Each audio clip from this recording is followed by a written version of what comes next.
Muy buenas noches y bienvenidos de vuelta a nuestro curso Estudios sobre la vida de Cristo después de unos días de ausencia debido a viajes por actividades en las cuales colaboramos también con otras congregaciones.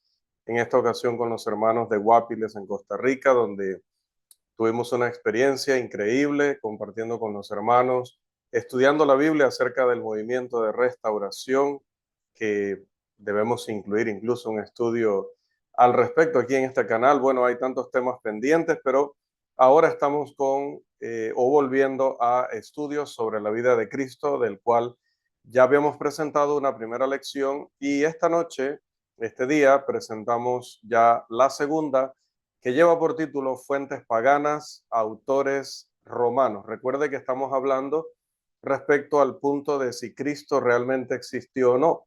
Para eso tenemos que ir a fuentes extrabíblicas, no porque nuestra fe necesite ir más allá de la Biblia, sino porque a la hora de hablar con incrédulos, con ateos, con este tipo de personas, necesitamos presentar algo adicional para que ellos noten que además del testimonio bíblico, que ya es suficiente, incluso en su propio terreno, en los historiadores, en las fuentes, en los medios de verificación de la historia, que ellos sí aceptan como verdaderos, también allí hay evidencia acerca de la historicidad, es decir, que Cristo realmente existió en la historia y no ha sido una leyenda o no ha sido un cuento. La escasa mención que los autores e historiadores mundialmente conocidos de la era cristiana primitiva hacen de la figura que ahora nosotros conocemos y entendemos como la más grande en la historia humana es característica de la manera en la que, como dice la escritura, el Dios de este siglo cegó el entendimiento de los incrédulos. Jesús no buscaba los elogios de los hombres, sino la voluntad de Dios. Los mundanos despreciaron su estilo de vida. En cambio, él evitó lo espectacular. No usó su poder para agrandarse a sí mismo, engrandecerse como lo haría cualquiera que hubiera tenido este tipo de medios sobrenaturales para sustentarse. No buscó nunca la gloria en un sentido terrenal y mundano.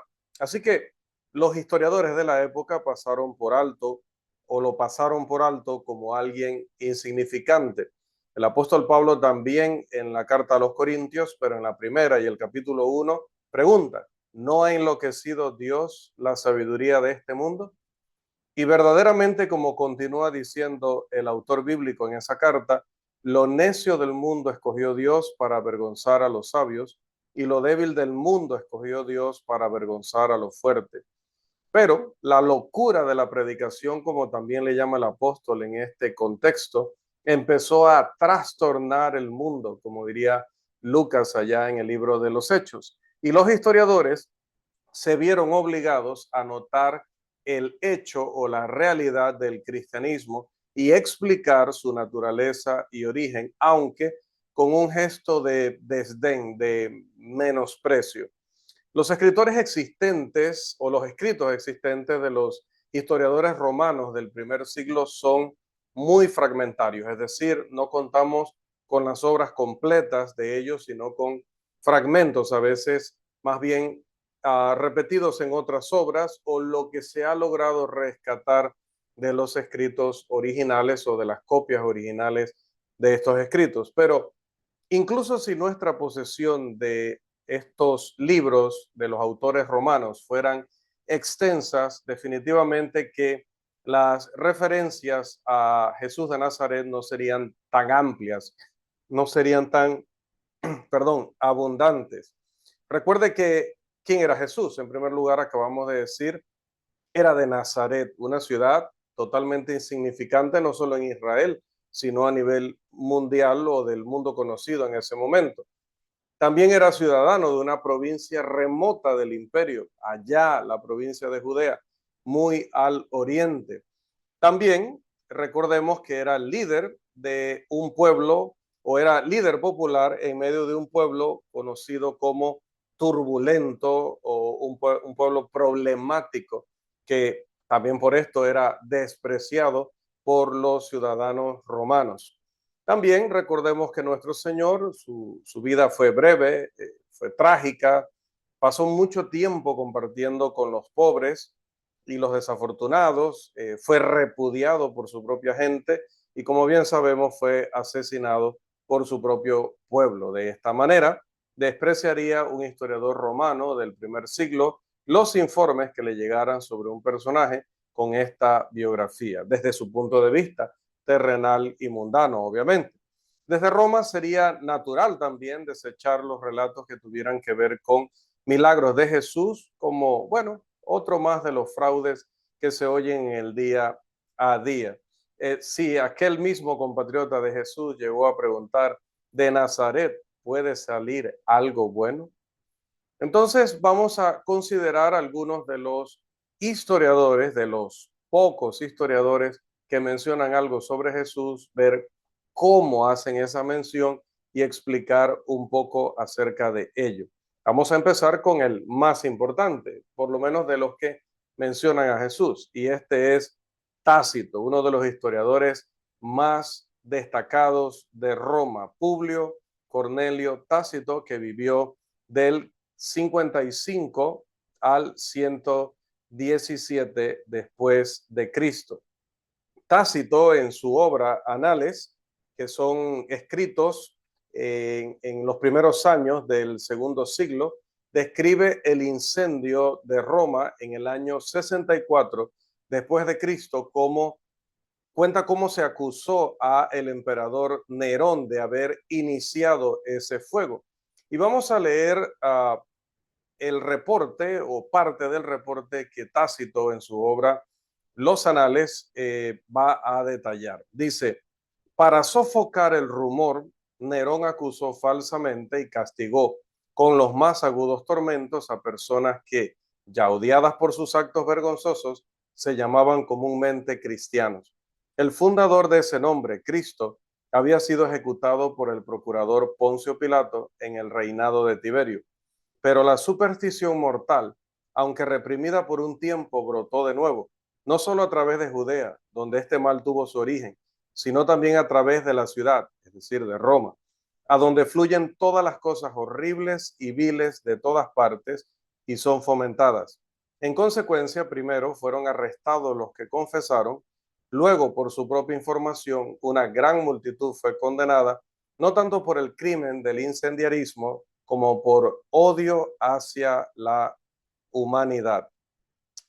La fuerza del prejuicio de Tácito contra los cristianos, así como su falta de información precisa, se manifiesta en ese párrafo donde dice sus actos vergonzosos, la superstición mortal, odio hacia la humanidad. Así habla el romano altivo del primer siglo. Pero su testimonio contundente sobre la muerte de Jesús en Judea, bajo la gobernación de Poncio Pilato, tiene un valor que él apenas imaginaba cuando escribió. Así que, sin querer, proveyó evidencia de que, aparte de los cristianos que escribieron el Nuevo Testamento, pues las personas alrededor eran conscientes, estaban informadas de la existencia de Cristo. Alguien tan lejos como donde estaría Tácito podía haber recibido informes precisos sobre la existencia histórica de Jesús de Nazaret. Ahora, puede resultar sorprendente cómo Tácito, un historiador capaz, pudo haber vivido en la misma ciudad con miles de cristianos y, sin embargo, haber sido tan ignorante de su carácter noble como para haberlos acusado de actos vergonzosos y haberlos considerado como una parte importante de todas las cosas horribles civiles que infestaban la ciudad de Roma. Necesitamos recordar lo que sucede en la iglesia en general a causa de los hermanos que son hipócritas. No se necesitarían muchos casos. Si vamos al Nuevo Testamento, por ejemplo, tenemos el caso del incesto en Corinto, para ver cómo se puede desprestigiar a la iglesia ante aquellos que permanentemente están buscando pruebas en contra de los cristianos. Pablo describe este pecado de incesto en términos bastante fuertes cuando dice en Primera de Corintios 5:1, hay entre vosotros fornicación, y tal fornicación cual ni aún se nombra entre los gentiles. Entonces, tanto el orgullo de Tácito como su consideración por su posición social y su seguridad personal habrían sido obstáculos al camino en el camino para acercarse a los cristianos y obtener información de primera mano, si los consideraba una plaga, si los consideraba peligrosos, si los consideraba lo peor, nunca se iba a acercar a conversar con ninguno de ellos. Algún amigo romano podría haberle informado lo que había escuchado en alguna reunión secreta de los cristianos a la que hubiera asistido. Si el predicador hubiera condenado fuertemente los pecados que estaban en el día a día de la ciudad imperial, el romano perverso y obstinado podría haber considerado esto como un esfuerzo para privar a la humanidad de sus placeres más apreciados, lo que podría haber conducido a Tácito y a otros a la acusación de que los cristianos eran culpables de sentir odio hacia la humanidad. Aunque Tácito dice que los cristianos eran personas terriblemente malvadas, no especifica ningún crimen, excepto esta acusación de que eran culpables de odiar a toda la humanidad. Qué extraña acusación contra los cristianos que predicaban el evangelio del amor de Dios y de la redención del hombre del pecado mediante la muerte voluntaria de Cristo. Y sin embargo, un pagano obstinado podría haber sido lo suficientemente perverso como para difundir una acusación semejante después de haber escuchado a un predicador cristiano hablando, por ejemplo, de la doctrina de la condenación eterna. Bien, pasemos entonces del testimonio de Tácito y consideremos también brevemente el de Suetonio. Si usted es nuevo en el canal y usted todavía no ha revisado todos los cursos que tenemos a disposición, hay un curso que específicamente lleva el nombre de Evidencias Cristianas y allí usted puede encontrar mucha de la información que también estamos proporcionando aquí. Aunque en este curso estamos pasando por material que ya se presentó en aquel, acá se va a introducir mucho material que no tiene nada que ver con este tema de evidencias, que solo nos está sirviendo como introducción para entrar a analizar la vida de Cristo en cuanto a su obra, en cuanto a su enseñanza, su influencia y todo cuanto lo rodeó. Así que aclarado esto, te puede buscar en la lista de videos el que tiene que ver con evidencias cristianas, pero también recuerden mantenerse acá porque vamos a seguir presentando cierta evidencia en esta parte introductoria de las primeras lecciones. El siguiente historiador es Suetonio, que vivió entre los años 65 al 135 después de Cristo, un historiador romano de menos capacidad, pero contemporáneo o que vivió para los mismos años prácticamente de Tácito, quien también aporta un testimonio importante para nuestra investigación. Él habla de un movimiento mesiánico durante el reinado del emperador Claudio, que se extendió del año 41 después de Cristo hasta el 54. Y en su libro Vida de los 12 Césares dice lo siguiente, vamos a colocar aquí el comentario. Él, es decir, Claudio, expulsó de Roma a los judíos porque estaban constantemente provocando tumultos a instancias de Cresto. Quiere decir que había, según él, un tal Cresto en Roma que estaba impulsando a cierta secta o cierto movimiento a provocar problemas, a causar disturbios. Es decir, Suetonio creía que Cresto estaba vivo, que estaba en Roma, así Cresto como él le llama, y que estaba instando a la gente, a los cristianos, a provocar problemas. Cuando vamos a la Biblia y vamos a Hechos, capítulo 18, versículo 2, notamos que se menciona a Aquila y a Priscila, que venían de Italia, y note la explicación que Lucas, por inspiración de Dios, pero también con rigor histórico, da sobre el por qué Aquila y Priscila venían de allá. Dice, por cuanto Claudio había mandado que todos los judíos saliesen de Roma. Allí sabemos que Aquila y Priscila no salieron a un viaje misionero. Aquila y Priscila fueron expulsados de Roma y bueno, estaban ahora sí aprovechando el tiempo para predicar la palabra. Entonces, cuando sumamos lo que dice Suetonio con lo que dice Lucas en Hechos 18, pues ambas afirmaciones concuerdan en cuanto a el evento histórico de la expulsión de los judíos por parte del emperador. Parece que esto ocurrió en el año 49 después de Cristo. En otras palabras, esta evidencia demuestra que dentro de los siguientes 20 años después de la muerte de Jesús, un fuerte movimiento de sus seguidores se había ubicado en Roma o era notable en Roma. Graetz, uno de los historiadores y comentaristas, sostiene que Cresto no significa Cristo, sino que era el nombre de algún maestro cristiano de origen romano.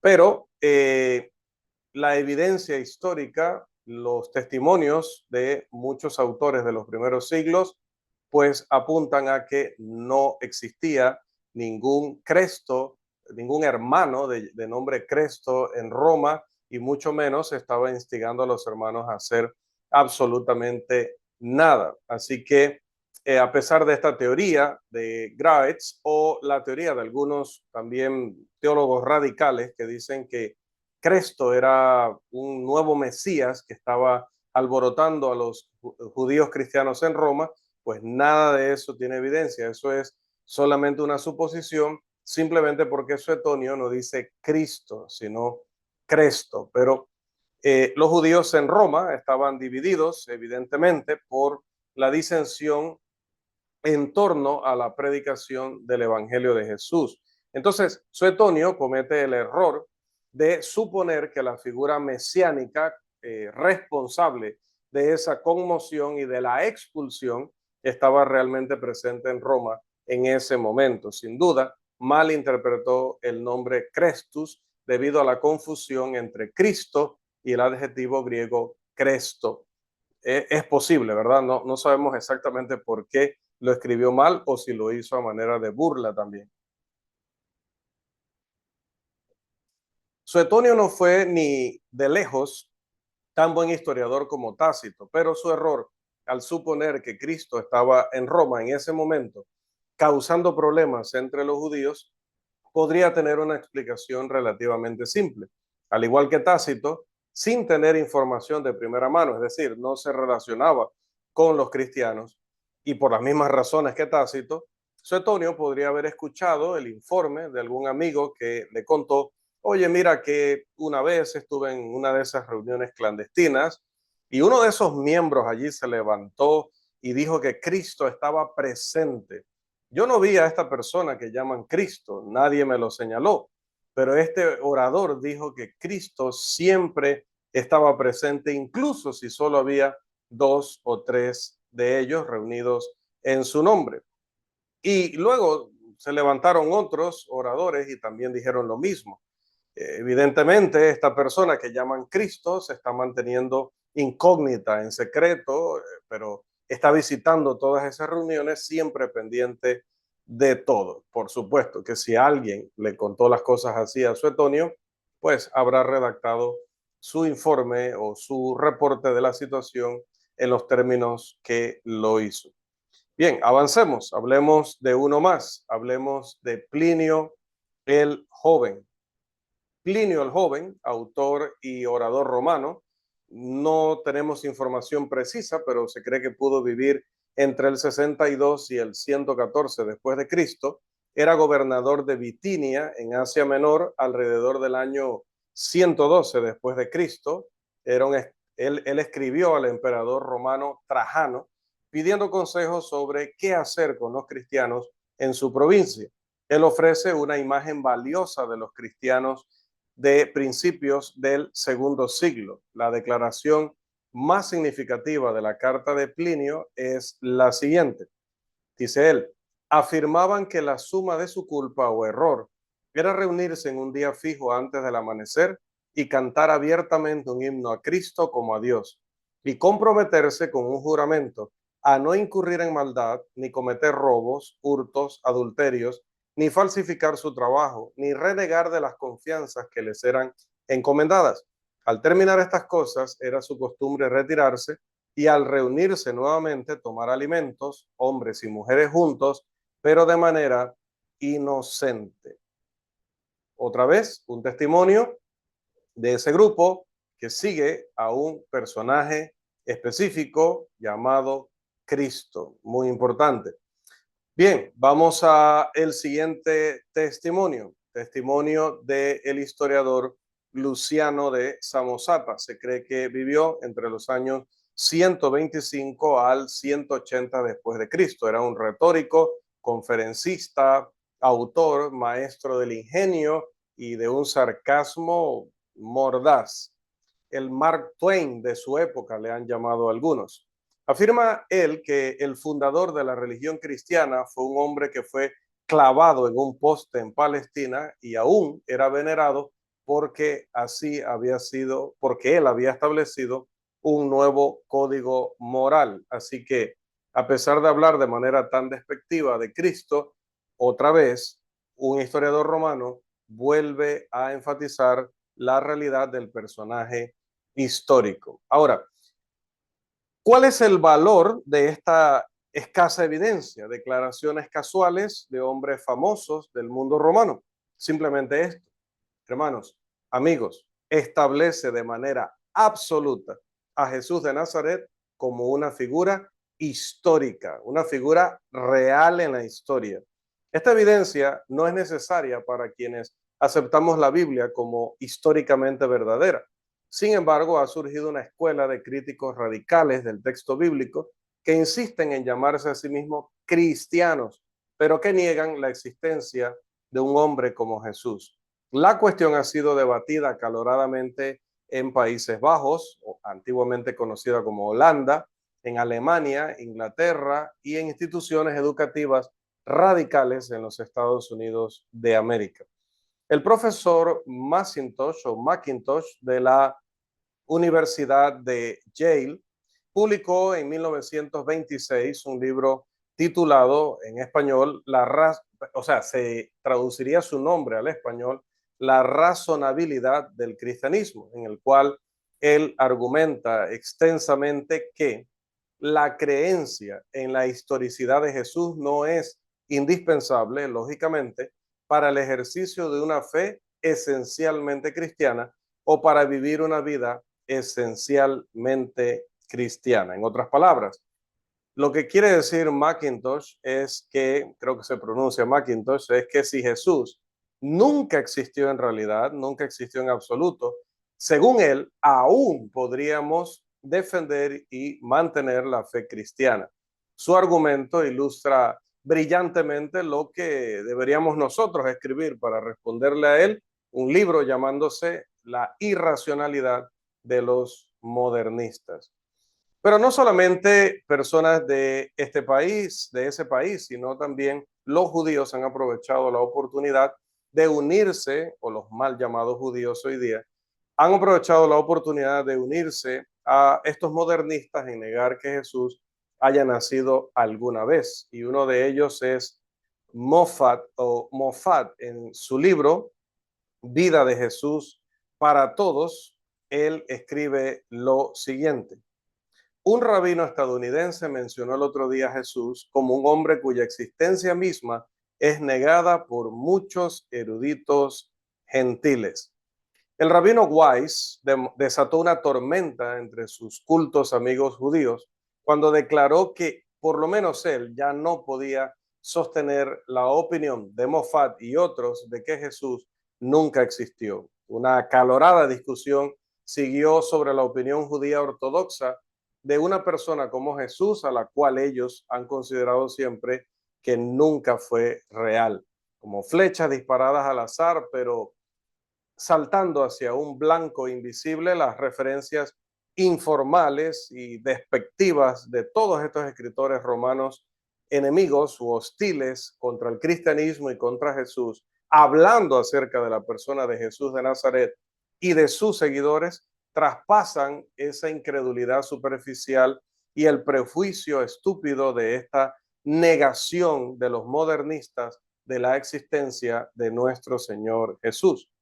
Aunque Tácito y Suetonio escribieron unos 75 años después de la muerte de Jesús, seguramente debieron tener acceso a muchos documentos anteriores a la fecha en la que escribieron. Y su discusión sobre los cristianos, que se extiende de forma ininterrumpida hasta Jesús, proporciona la evidencia de que Cristo vivió en Palestina, de que Cristo en primer lugar fue un personaje real, un judío real en la historia, que vivió en Palestina bajo el reinado de Tiberio César y que fue ejecutado por Poncio Pilato, que surgió un gran movimiento de sus seguidores que se propagó con fuerza, incluso hasta Roma en las primeras 2 décadas después de la muerte y resurrección del Señor, añadiríamos nosotros los cristianos, que sus seguidores lo adoraban como Dios, que mantenían reuniones regulares o semanales, específicamente él habla de el domingo, en el caso de Plinio, y que se mantenían fieles a sus enseñanzas, que incluían altos estándares morales, que estaban tan dedicados a Cristo o a su Cristo que soportarían tortura y muerte antes que renunciar a él y a su fe. Pero no solamente tenemos las fuentes paganas de los autores romanos. Si me permite unos segundos, vamos a cargar la segunda parte de las diapositivas de la segunda parte de nuestra lección.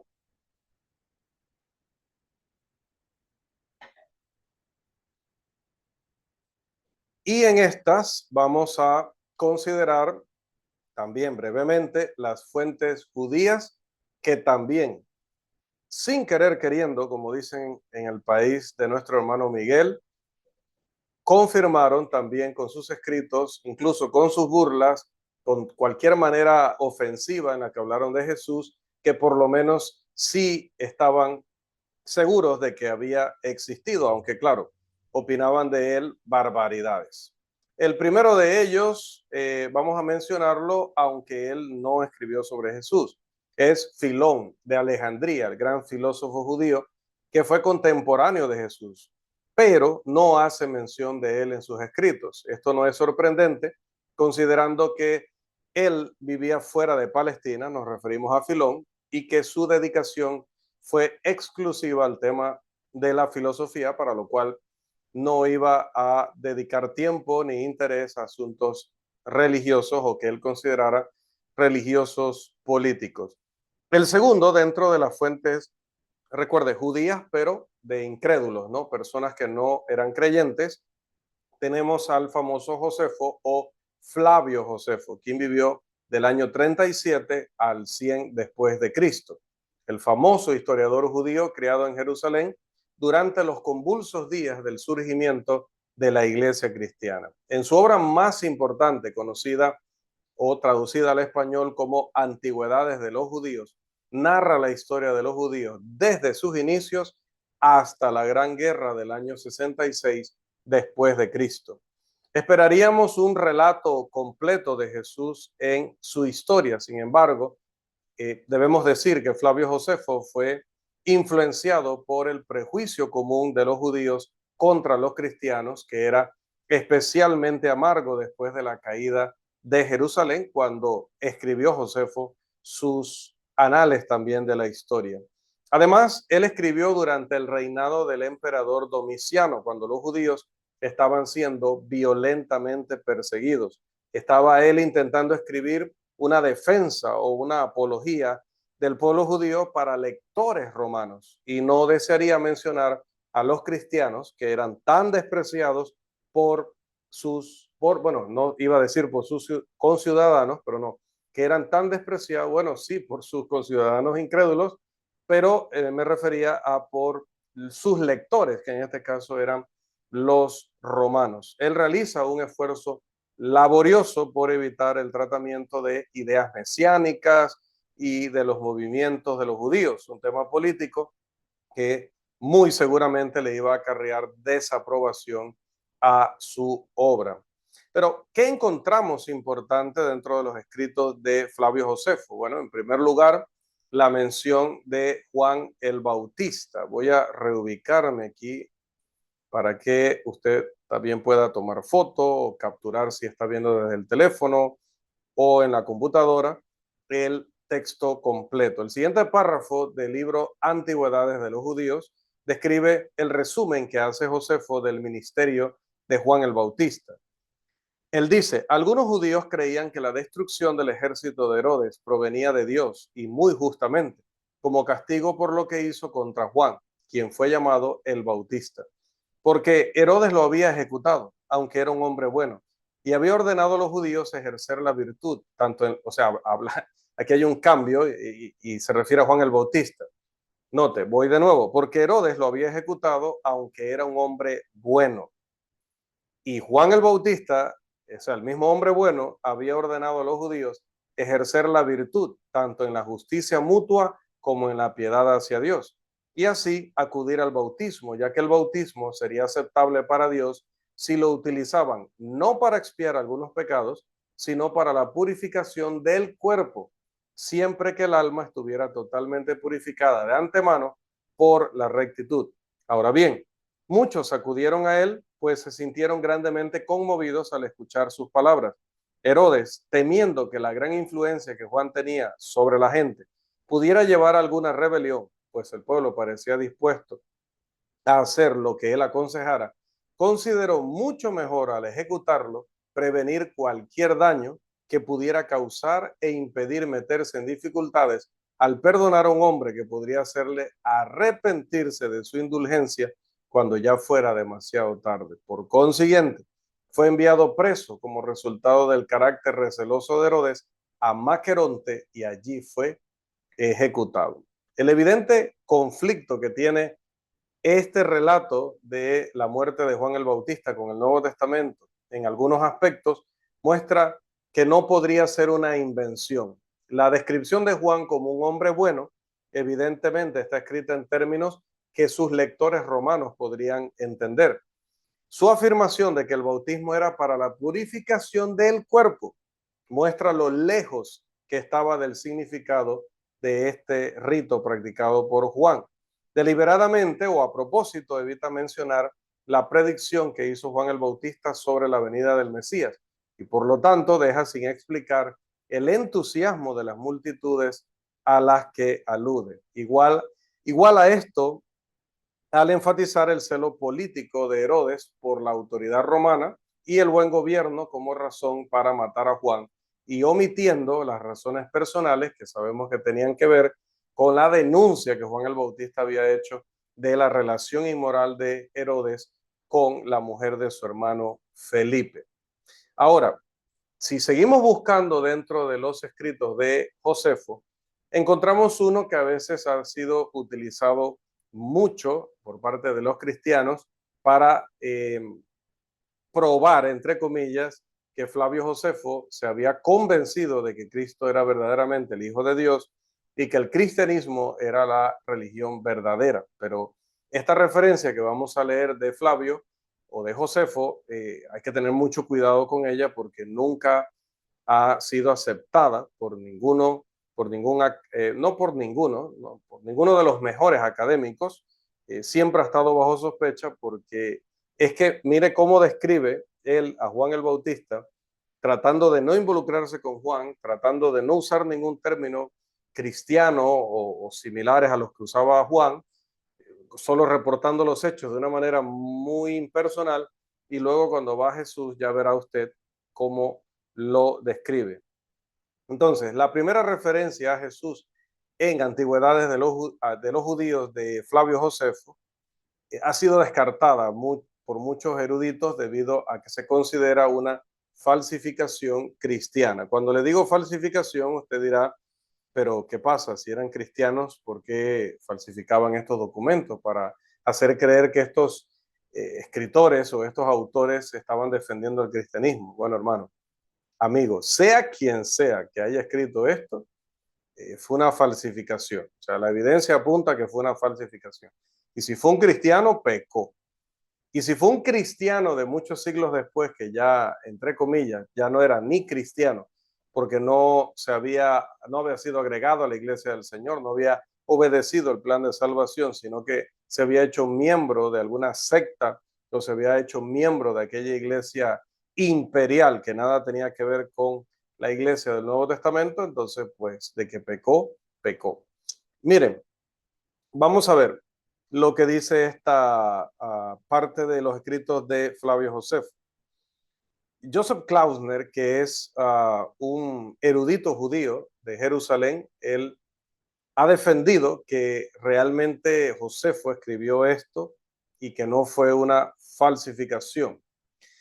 Pero ya les digo, obviamente aquí no tenemos el tiempo y el espacio para ir en detalles, pero la evidencia pesa sobre el hecho de que no son palabras de Josefo, sobre todo las palabras que he resaltado en azul. Las demás sí, me refiero específicamente a las que están resaltadas en azul. Vamos a leer. En aquel tiempo, es decir, alrededor del tiempo del levantamiento contra Pilato, quien deseaba extraer dinero del templo para llevar agua a Jerusalén desde un manantial lejano, vivía Jesús, un hombre sabio. Hasta ahí parece un texto de Flavio Josefo. Luego se le agrega, si es lícito llamarlo hombre.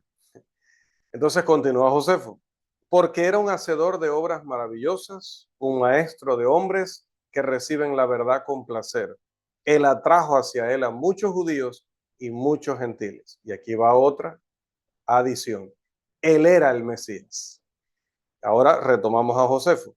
Y cuando Pilato, a petición de los principales entre nosotros, lo condenó a la cruz, los que lo amaban desde el principio no cesaron en su afecto, ya que, y viene otra aparente adición, él se les apareció de nuevo vivo al tercer día, tal como los profetas divinos habían predicho estas y 10,000 otras cosas maravillosas acerca de él.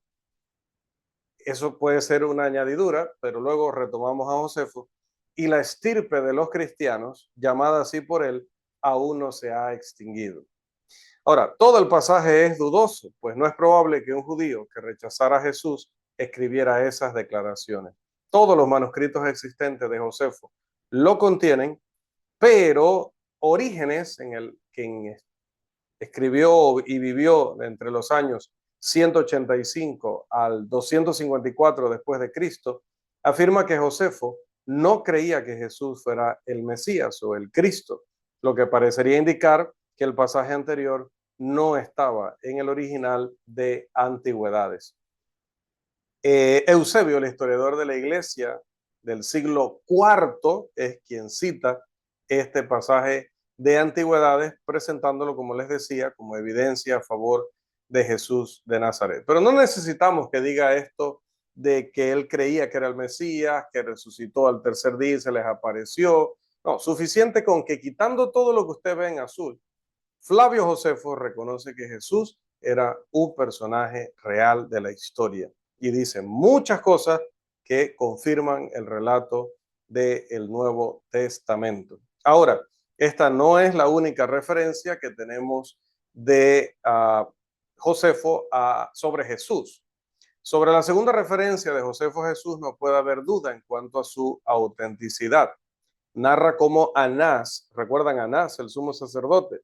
Aprovechó la oportunidad dada por el procurador romano Festo y antes de la llegada de Albino, su sucesor, presentó ante el Sanedrín a un hombre llamado Santiago o Jacobo, el hermano de Jesús, quien era llamado el Cristo. O sea, esa expresión, como la ven en la diapositiva, es la que rescatamos del escrito de Flavio. Y juntamente con otros, sigue contando Josefo, y lo hizo lapidar hasta la muerte. Algunos judíos presentaron una queja contra Anás por ese acto ilegal y dice la historia que fue depuesto por el rey Agripa II y por Albino. Este llamado pasaje no muestra evidencia de ninguna influencia cristiana. La frase, ¿quién era llamado el Cristo? Más bien suena como la de un fariseo prejuicioso y no como la de un cristiano. Note también que se intenta exculpar a los seguidores más fieles de la ley de la culpa por la ejecución de Jacobo. Le echan, más bien le está echando él directamente la culpa a Anás. Tampoco se intenta exaltar a Jesús, tampoco intenta defender a Jacobo o Santiago de la acusación de ser un transgresor de la ley, por lo que el tono general del pasaje nos parece que coincide con Josefo como autor. Hegesipo, un escritor primitivo, relata una versión diferente sobre la muerte de Jacobo, porque dice que fue arrojado desde el techo del templo, fue lapidado y finalmente asesinado por un batanero con su vara, y que Vespasiano sitió Jerusalén inmediatamente después de esto. Orígenes parece combinar los dos relatos al referirse a la muerte de Jacobo o Santiago. Pero la opinión casi unánime de los críticos es que el pasaje de Josefo en esta ocasión es genuino. Substancia claramente las breves referencias de los escritores romanos a la persona de Jesús. También vamos a tomar en cuenta una fuente que en este caso tiene que ver con los judíos y es el famoso Talmud, otra fuente que tiene poco valor consistente en referencias ocasionales a Jesús, pero que las tiene y que son importantes porque aunque, como dije al principio, insultan a Jesús y atacan a Jesús, pero para insultarlo y atacarlo están reconociendo que verdaderamente existió.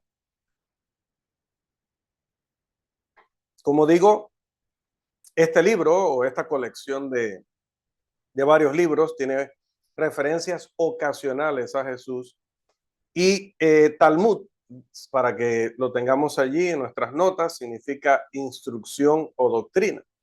El Talmud es la ley civil y canónica de los judíos, compuesta por, vamos a presentarles aquí un gráfico que no se aprecia mucho, no pude conseguir una mejor imagen, pero como más o menos pueden ver allí, la Mishnah, ellos le llaman al texto en sí, y el Gemara al comentario que se hace del texto.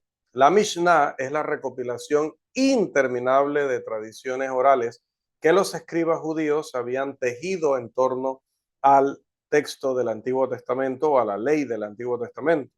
El Gemara es la explicación o interpretación de estas tradiciones. El Midrash es el desarrollo imaginativo y la exposición de las escrituras del Antiguo Testamento, pero lleno de todo tipo de historias agregadas a los relatos del Antiguo Testamento, de una manera similar a esas historias inventadas de los libros apócrifos, sobre todo de los evangelios apócrifos, que tratan de compararse al Nuevo Testamento.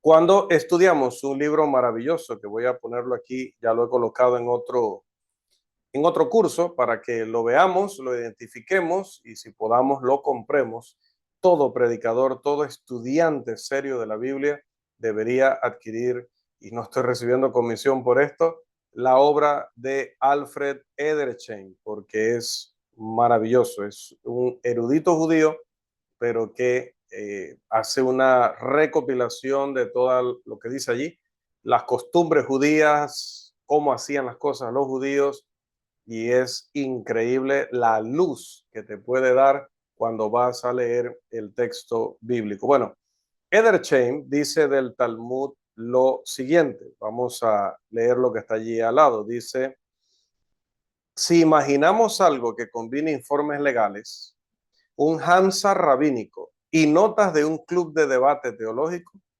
todo ello profundamente oriental, lleno de digresiones, anécdotas, frases extravagantes, fantasías, leyendas y con frecuencia de lo que por su profanidad, superstición e incluso obscenidad apenas se puede citar, podemos hacernos una idea general de lo que es el Talmud. Bueno, esos son los que se ponen a insultar a Jesús. Y mire cómo un compatriota de ellos, un exquisito investigador, un erudito de pie a cabeza, judío, los describe. La Mishnah data de el final del segundo siglo de la era cristiana y el Gemara es de algunos siglos más tarde. Incluso Klausner, el judío que citábamos al principio, que ofrece un estudio muy detallado de las fuentes del Talmud en su libro Jesús de Nazaret, él admite que las referencias a Jesús tienen poco valor histórico, dice él. Estoy leyendo aquí entre comillas, ya que más bien participan de la vituperación y de la polémica. Aquí están las palabras de Klausner, estaba buscando si las había incluido, que a veces se me quedan diapositivas por fuera, faltan profesionales, diría alguien. Bien, Klausner dice que tienen poco valor histórico, ya que más bien participan de la vituperación, de ofender, de tratar de avergonzar a alguien, y la polémica contra el fundador de un partido odiado, partido porque consideraban al cristianismo una secta, que de relatos objetivos de valor histórico. Todas las cualidades nobles de Jesús que los discípulos encontraron en él fueron convertidas en el Talmud en defectos, y todos los milagros atribuidos a él en maravillas horribles e impropias. Y sigue diciendo Klausner, están deliberadamente destinadas a contradecir los eventos registrados en los evangelios. Los mismos hechos se pervierten en actos malos y reprochables. Por ejemplo, los evangelios dicen que Jesús nació del Espíritu Santo y no de un padre humano. Las historias del Talmud afirman que Jesús realmente nació sin un padre, pero no del Espíritu Santo, sino como resultado de una unión ilícita. Los evangelios dicen que realizó señales y maravillas a través del Espíritu Santo y el poder de Dios. Las historias del Talmud admiten que de hecho realizó señales y maravillas, pero mediante la magia. Así lo afirma Klausner, renombrado estudioso del Talmud, y él mismo un judío radical. Ahora, estos ataques calumniosos del Talmud, que, bueno, muchas de las referencias son increíblemente groseras y vulgares o simplemente inadmisibles. Otras son tan tontas que no tienen sentido alguno. Con frecuencia las referencias a Jesús no son por su nombre, sino mediante el uso de algún sobrenombre o epíteto sutilmente insultante como el hijo del madero, ese hombre, dicho individuo, el colgado, incluso el tonto. Klausner cita y examina historias talmúdicas en cuanto a que Jesús nació, según ellos, de la unión ilegítima de María con un soldado romano llamado Pantera. Concluye que todo eso, Klausner, que todo eso es una invención, siendo Pantera una parodia corrupta de la palabra griega partenos, que se traduce virgen al español. Los cristianos llamaban a Jesús el hijo de la Virgen, así que burlonamente ellos, es decir, los judíos, lo llamaban Ben Ha Pantera, es decir, hijo de la pantera. A partir de este comienzo, surgió la vulgar leyenda de que Pantera era el nombre de un hombre, un soldado romano. De manera similar, tejieron leyendas sobre su estancia en Egipto, que practicó la brujería allí, que era un adorador de ladrillos, sea lo que sea que eso signifique, etcétera. De hecho, una baraita característica del Talmud es la siguiente. En la víspera de la Pascua, vamos a ver si la incluí aquí, sí, ahí está. En la víspera de la Pascua colgaron a Yeshua de Nazaret, y el pregonero iba delante de él durante 40 días diciendo, Yeshua de Nazaret sale para ser lapidado, porque practicó la brujería y engañó y extravió a Israel. Que cualquier persona que tenga algo en su defensa venga y abogue por él. Pero no encontraron nada en su defensa y lo colgaron en la víspera de la Pascua. Bueno, Klausner le da cierta importancia a la afirmación cronológica de en la víspera de la Pascua, pero descarta que haya habido un juicio de 40 días. Eso fue una invención, dice Klausner, y concordamos con él, de los judíos en tiempos posteriores. Fue concebido para cambiar la historia porque querían contrarrestar el que a Jesús le habían hecho un juicio injusto, demasiado rápido, porque había un anhelo de verlo muerto aunque fuera inocente. Entonces ellos crearon esto de los 40 días para hacer ver que hubo suficiente tiempo para analizar las evidencias y para que alguien viniera a defender a Jesús. El Talmud ofrece entonces el clímax de la vituperación al decir que Jesús sería condenado en la eternidad por sus mentiras, por ser un impostor, al ser arrojado en un hervidero de inmundicia. Específicamente, dice el Talmud, esto es sumamente desagradable, pero así lo dicen, y es para que usted tenga idea de cuánto odian estos judíos a Jesús, estos que que escribieron el Talmud, me refiero, ¿no? No todos los judíos en el mundo, los que hoy se denominan así, pero estos que redactaron y ampliaron el Talmud, que dijeron que Cristo iba a pasar toda la eternidad sobre la inmundicia, pero específicamente dijeron sobre excrementos y sobre semen, así, directamente.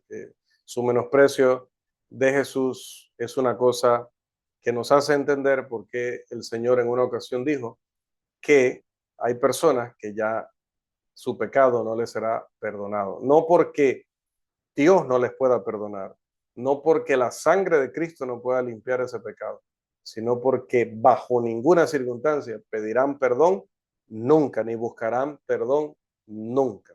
Entonces, en conclusión, el examen de las pruebas. ¿Cuál es el resultado final de todas estas referencias insultantes y ridículas sobre Jesús en el Talmud? Por un lado, son totalmente incapaces de desplazar o sacudir los detalles de los relatos de los evangelios. Aunque fueron escritas para negar los relatos bíblicos, se destruyen a sí mismas como historia precisa por el veneno con el que están llenas.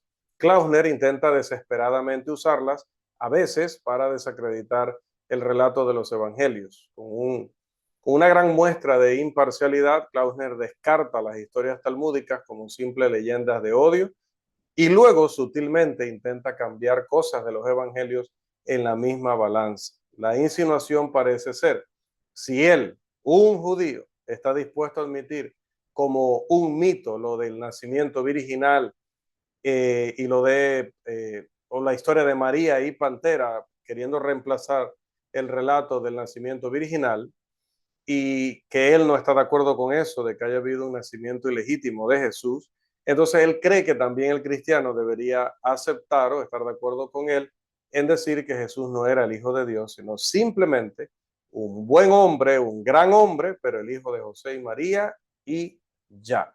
Asimismo, Klausner intenta examinar los relatos del Talmud y trata de argumentar a favor de los judíos, afirmando que las historias que acabo de mencionar son más suaves y amables hacia Jesús y que solo después de que los cristianos empezaran a perseguir tan furiosamente a los judíos, que ahí se refiere a la iglesia romana, que no necesariamente es el cristianismo, pero él lo ve como el cristianismo, dice que fue hasta ese momento que entonces empezaron los judíos a ser más venenosos en sus referencias a Jesús en el Talmud. Pero Klausner falla en hacer un argumento convincente en ninguno de los casos. No fue así y no lo puede justificar así.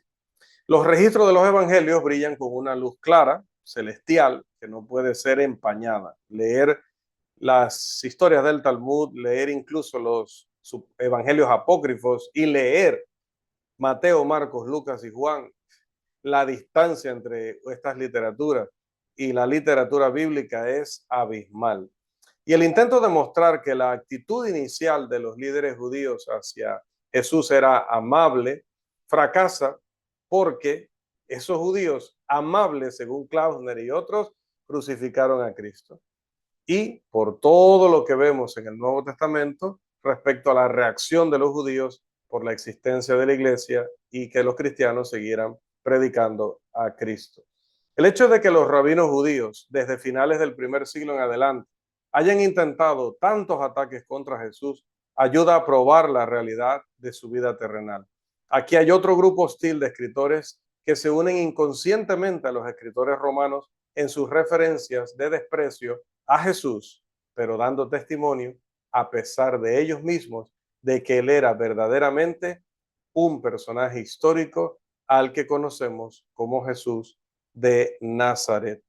Hasta aquí nuestra lección número 2 y número 3. O sea, realmente hoy he presentado 2 lecciones porque este material era corto en ambos casos y uniéndolos podía cubrir el tiempo que generalmente dedicamos a una sola lección. Y debido a que han estado pendientes, han estado esperando, este curso ha tenido una muy buena aceptación. Volvimos a tener más de 200 visitas por video en el caso de este curso.